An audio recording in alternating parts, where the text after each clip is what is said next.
et précieuses pensées à tous les auditeurs et à toutes les auditrices de par le monde. Je suis le docteur Edem Atsu-Kwasi, le coordinateur général de la coordination internationale de la dynamique Monseigneur Kodjo, CIDMK. Je suis également le conseiller stratégique et diplomatique du président démocratiquement élu du Togo, son Excellence Dr Gabriel Aguiomé Messa Kodjo.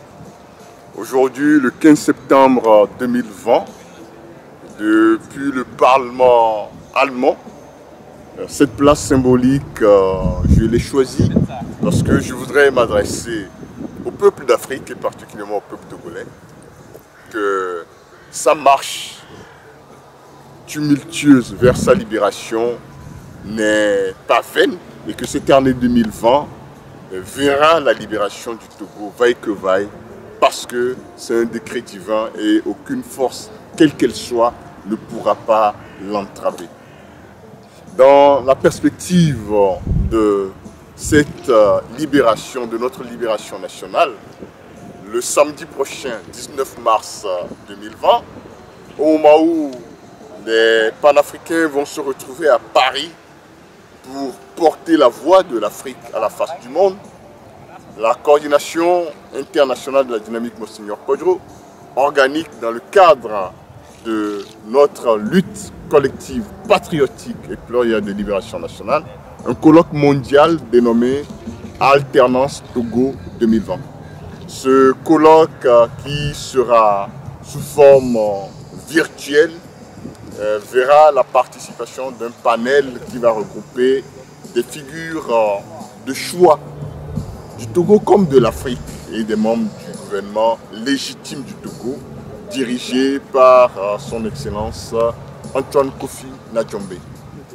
J'invite les uns et les autres à participer à cette rencontre mondiale qui est un rendez-vous de partage dans notre réflexion commune sur les voies et moyens pour mieux mutualiser nos ressources, pour libérer le Togo, mais au-delà du Togo, les voies et moyens pour mieux mutualiser nos ressources, tant au niveau des diasporas africaines que des peuples sur le continent africain, pour libérer la Côte d'Ivoire, le Mali, la Guinée-Conakry et tous les peuples africains qui ont soif de liberté, de gouvernance vertueuse dans l'intérêt supérieur de nos peuples. Je sais que nous sommes à un tournant particulier de l'histoire de l'humanité et spécialement de l'Afrique. C'est ensemble que nous gagnerons le combat. J'insiste là-dessus, ensemble. Et quand on convoque la mise en commun des énergies, c'est aussi le rendez-vous de l'amour. Plaise à Dieu que nous puissions les uns les autres ouvrir nos cœurs pour, dans la générosité, porter cette dernière marche de notre histoire collective vers une grande espérance et une renaissance de l'Afrique. Je vous remercie et beaucoup de lumière et d'amour sur chacun de nous. À samedi prochain au colloque d'Alternance Togo 2020.